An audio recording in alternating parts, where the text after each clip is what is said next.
Hi folks, Merlin here, coming at you with another Mumbles.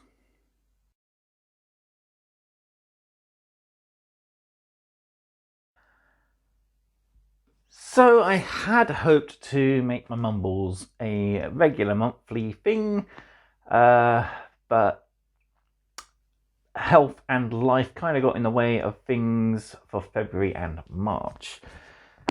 So that's going to be my first topic to talk about, a little bit of update on me. So, yeah.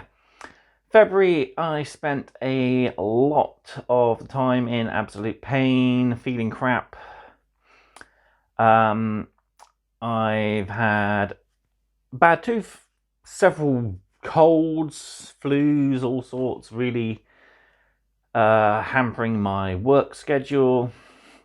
Very little in the way of enthusiasm to get things done.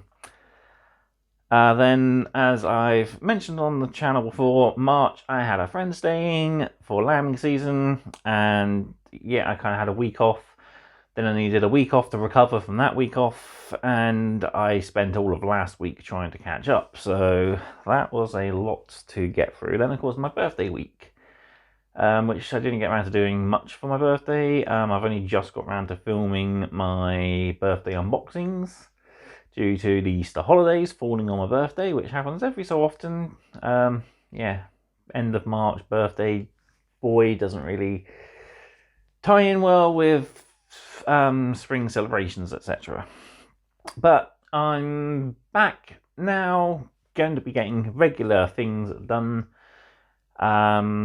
So yeah, plenty more videos to come in the near future. So, channel update next. So yeah, the Patreon is still slow to get started. But I am getting more content put up on there, including first chance to view all my videos, a good 5 days ahead of them going live on YouTube. There will be, of course, my weekly updates on there. I'm going to possibly be doing daily updates as well. I've been seeing that done by Andy over at Mediocre Hobbies, and yeah, a little sort of 3 to 5 minute video of what's been happening on that particular day from my desk or from perhaps my walk.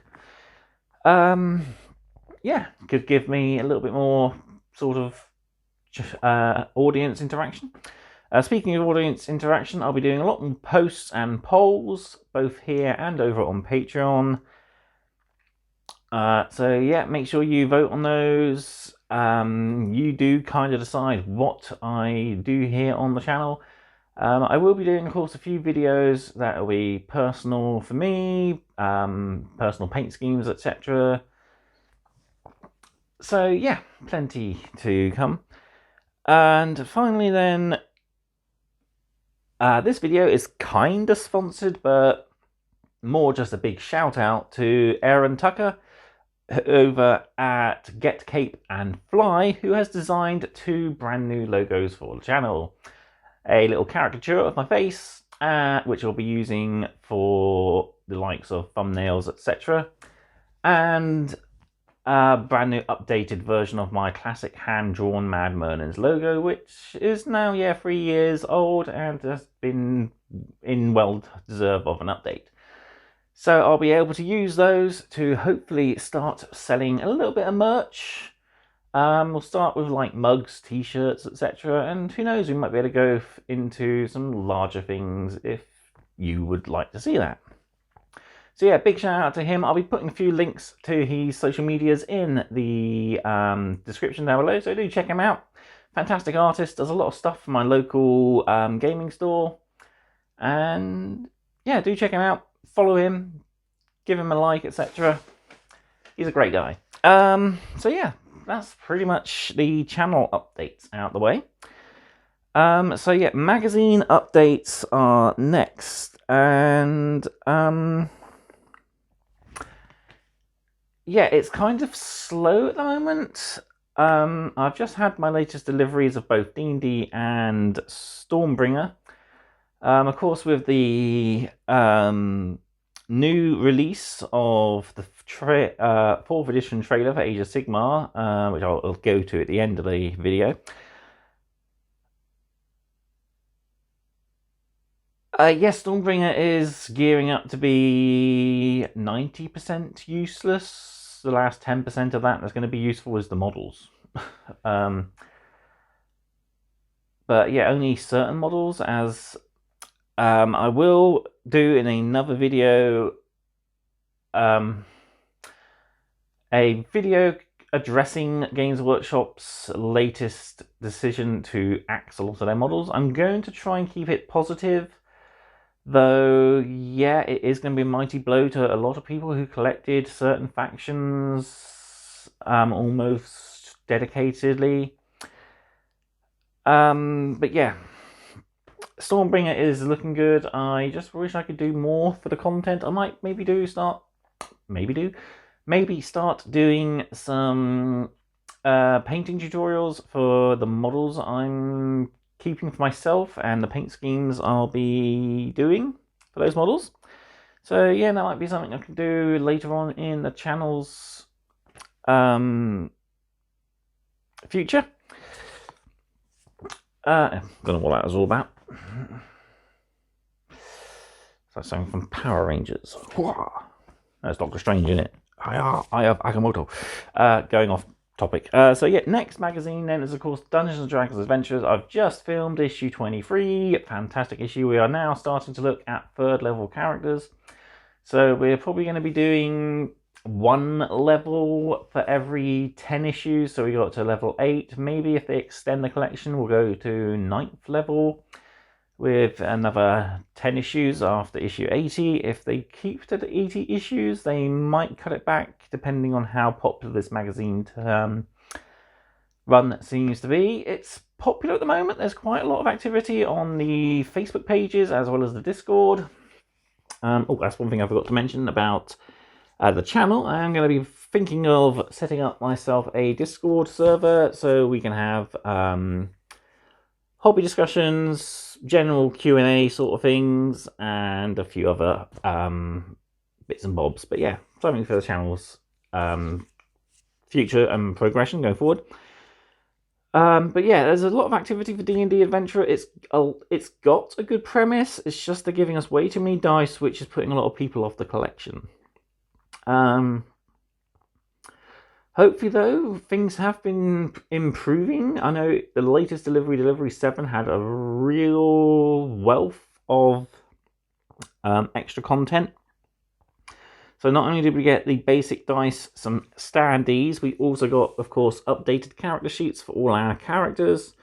That's a grand total of, I think, 10 characters now. Our first 4, the next 4 that was introduced, issues 11 to 20. And then we've also got 2 brand new characters as well to add to our repertoire. So yeah, and we also got a lovely nice piece of artwork in the form of a map of Faerun. Yeah, really good. Looking forward to framing that once I finish filming issue 24, which will be next week, hopefully. But yeah, I'm hoping to do something a little bit different for the future.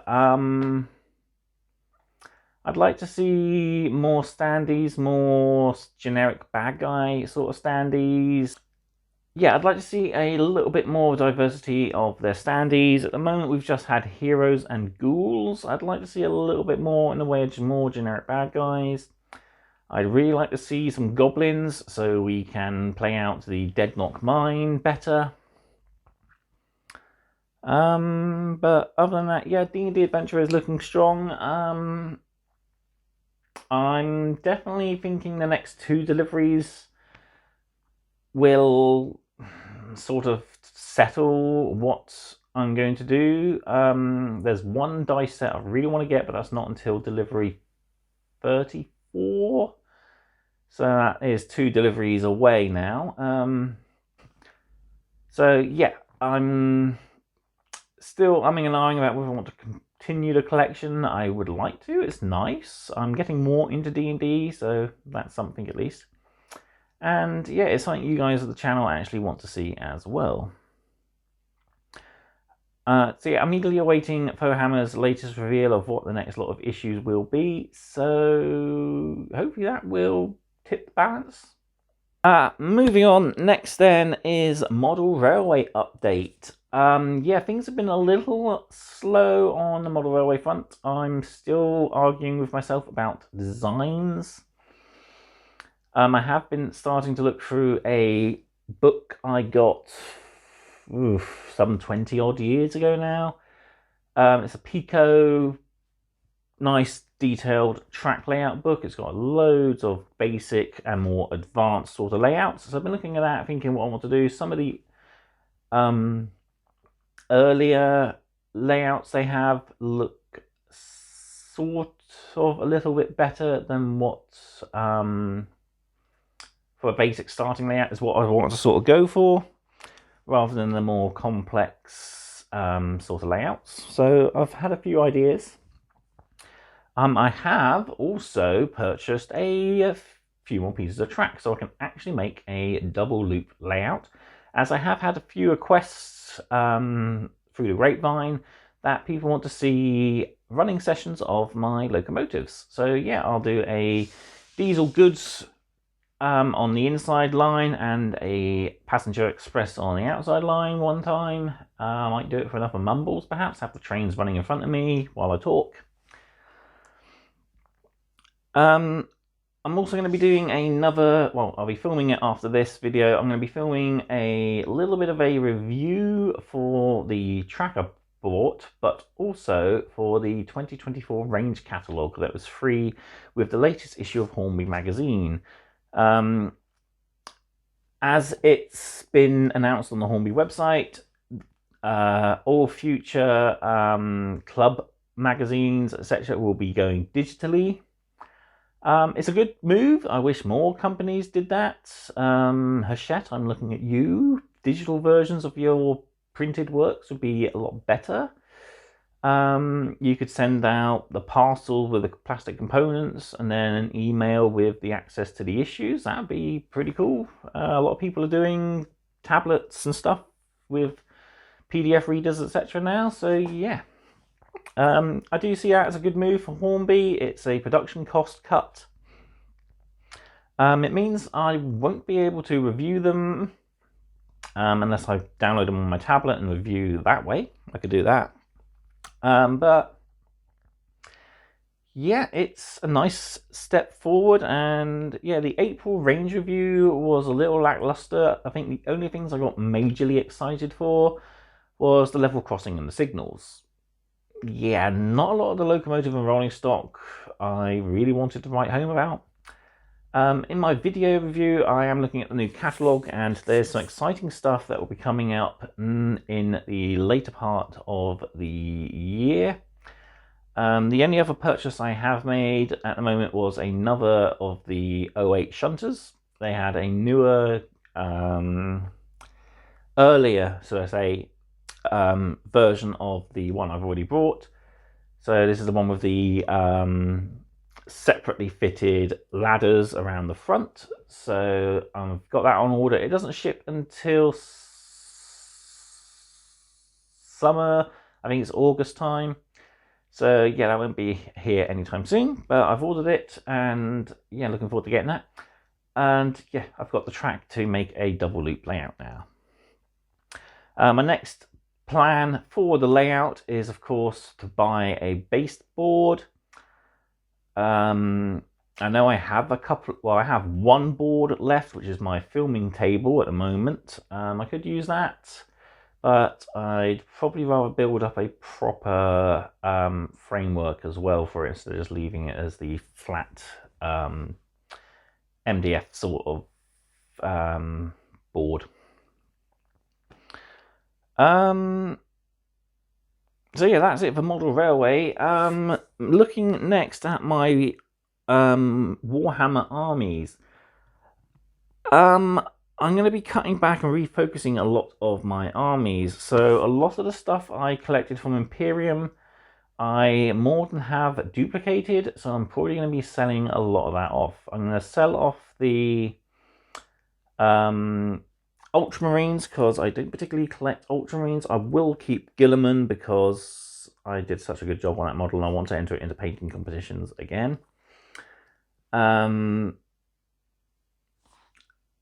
So I'll be selling off the majority of the Ultramarines because I have most of it in my Crimson Fists and all my Blood Angels.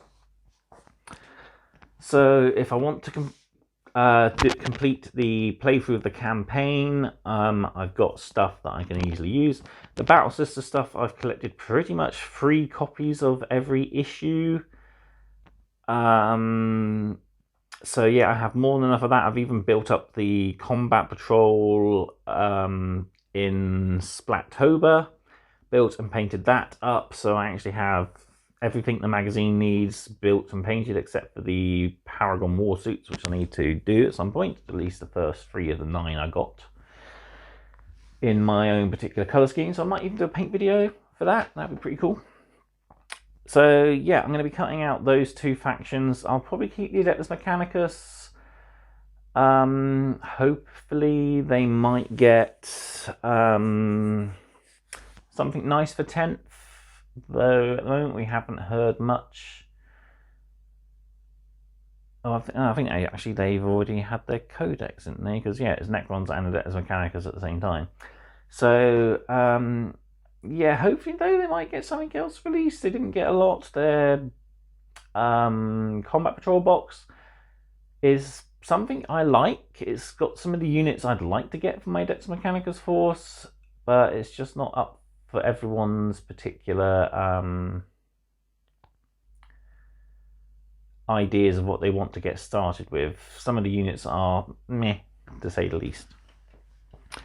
Age of Sigmar armies, I'm going to be cutting out because I've decided to go for a different colour scheme on my Skaven, something a little more simpler. I'm going to be getting rid of my older painted Skaven army, which includes a Screaming Bell, Warlock Bombardier, 3 Storm Fiends, a Lightning Cannon, 10 Clan Rats, and I think it's about 20 to 30, no, 10 Storm Vermin and 20 to 30 Clan Rats, plus a Grey Seer, which some are half painted, so I'll just sell it as a bundle army and hope somebody's interested in it. I am looking forward though to what I'm going to talk about next, which is Age of Sigmar 4th edition. So we've had the trailer now about 2 weeks. Great trailer. The Skaven are coming out of the under Empire and have risen Blight City up onto the Great Parch in front of Hammerhal Akshi. And yeah, we are in Ascendancy. So the new edition is going to be updated Stormcaster models, some of the older stuff being redone. As I mentioned, some of it's good, some of it seems to have lost something, but we'll do that in another video. But yeah, the Skaven is what I'm excited to look forward to. Hopefully they'll do some nice colour schemes for them, some newer updated colour schemes. But I'm personally going to probably lean towards Greyseer Fanqual, providing he's still in the narrative, which I think he will be. Although I have heard rumours that we are going to refocus on Clan Scryer a bit more, so we will possibly see a brand new Ikit Claw, which apparently he's been in the lore, so that'd be quite interesting. I do like Ikit Claw. I've had 3 of that model now.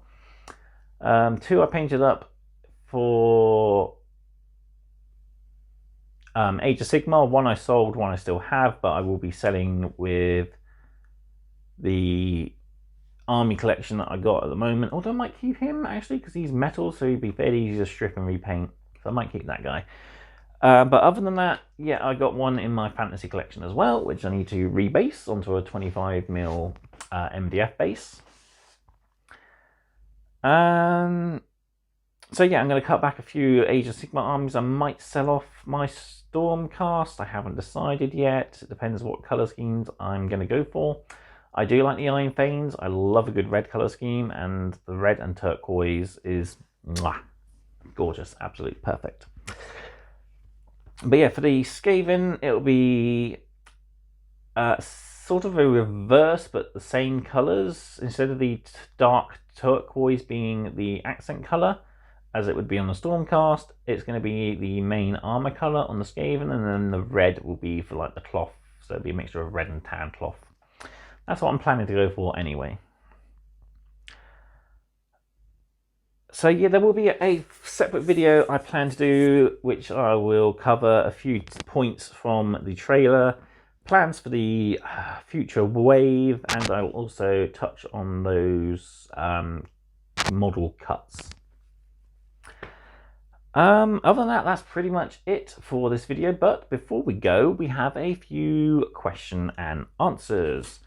So I put a request in my Digimon group, as most of those have more access to my fans, which is kind of annoying. I'd like to be more interacted with them. But I got a few questions. I chose the 5 that were, let's say, more normal. But yeah, so we start with what's my shoe size. Because I have wide feet, I'm actually an 11.5. I have pretty wide and long feet. I used to be size 9 in size 7 in primary school, went to size 8 and 9 in high school, and yeah, my feet size have gone up quite a bit since hitting adulthood. Anime waifu. So yeah, I got kind of an odd taste when it comes to anime girls. The one I do like is Yuki Nagato from The Melancholy of Haruhi Suzumiya, but not the version we see in the series. It's actually the version we see in the movie, The Disappearance of Haruhi Suzumiya, in which we see a more human version of Yuki, where she's actually a shy bookworm. She has a crush on the main character, and this actually spills over into a separate series known as The Disappearance of Nagato Yuki-chan, which focuses more on this version of Yuki Nagato, who is, of course, a normal girl. She goes to school, she has, you know, a crush on this guy that sort of helped her become less shy. And yeah, it's a really good series. I plan to dig it out of my manga box and actually reread it. So yeah, that's my kind of anime crush, Yuki Nagato. I like the whole shy bookworm sort of girl, glasses, enjoys reading, that sort. So my worst date experience is my next question. Yeah, I think nothing's going to top this, but my worst date experience was, I think it was using, I can't remember the name of the app, but it's an old dating app. Yeah, I met this girl, went for a drink in a bar down in Exeter, and I didn't read her profile fully and didn't realise she was a vegan. So she asked what my family do, and I quite proudly said we are meat producers. So yes, that didn't go down well, and yeah, we finished our drinks and kind of went our own separate way. Ugh, yeah, never doing that again. So, some slightly fantasy type questions now. Favorite dragon? I don't know. I'm big on dragons, but I think my favorite dragons for design is possibly the Behemoth series of summon creatures from Final Fantasy VII. I just love their design, the way they get a little more futuristic in one of its summonings. I think Neo Behemoth is like a cyberized dragon. There's Behemoth Zero, which is more primordial dragon. There's Behemoth himself, and there's another one, Behemoth Inferno, I think it is. Other than that, as you've recently seen, I did a unboxing for the mini plaid Dragon Zord, and yeah, that's kind of dragon, I guess. Other than that, I'm a big fan of Kaiba and his Blue Eyes from Yu-Gi-Oh! So yeah, there's quite a few dragons I do like.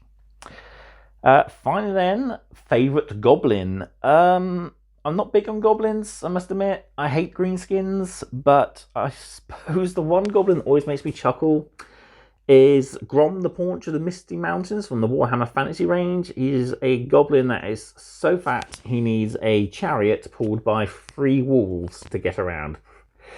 So yeah, he's kind of mad, he's gluttonous. Yeah, really nice, unique character. Like I said, he's got cool model chariot pulled by 3 wolves. looks. He wields his axe. He's often depicted off balance. I think both the models you can get of him, he's sort of being overbalancing by holding his axe high. He's on one foot. So yeah, pretty cool. Yeah, that's it for the question and answer section. Hopefully I'll get a little bit more normal questions in the next video. But hopefully, yeah, this could be a start of a regular thing. So before I go, big thank you to all my supporters, whether you're on Patreon, which is great. If you are on Patreon, please do subscribe through one of the tiers. If you are subscribed through the free tier, you will only be getting minor update posts, sort of weekly update posts, maybe daily videos if I do that. So if you do subscribe through me through any of my paid tiers, you will of course get access to all my videos. You'll get the Discord server, access to merch, etc. First chance to perhaps buy the monthly paint model that I do for factions that I don't particularly collect. So yeah, the Sisters of Battle ones I do, I'll probably be selling those. Same for the Crypt Ghoul that I did. This month's paint video, or March's paint video, is actually going to be Bretonian themed, and sadly that won't be up for sale. That's going to be for my own army. So yeah, do support me through the Patreon page. It's the best way to help this channel grow. I've purchased a few bits of equipment recently, and I still plan to get a few more. I'm looking at getting a webcam so I can do streaming from Paint Desk better, etc. So yeah, more stuff to come in the future if I get the support from you guys. Finally, a big thank you, of course, to all my YouTube subscribers. You are the ones who do get the vote mostly on what comes next in the way of paint videos, etc. As I mentioned in last night's post, we are at the moment at a tie for Old World and 40k. If the tie isn't broken by Saturday, I'm filming this on Friday, then I might do a double video, but one will be a Patreon exclusive, one will be on YouTube. Seeing as this month is, or March is already Bretonian, I don't think I want to do a Bretonian in 2 in a row. So I may have to do Skaven for that. I've got quite a few models in my bits box that I could paint up for that. That'd be quite nice. But for 40k, yeah, I've still got quite a few armies, lots of models unbuilt, unpainted, etc. So if 40k does win, there's quite a few different factions I've got that you guys could see me do. So yeah, that's it for this video. Big thank you then again to everybody for watching all the way through. I hope you've enjoyed it. Please drop any comments and questions down in the comment section down below. Check all the links in the video description. And finally, until next time, stay safe, happy hobbying, goodbye.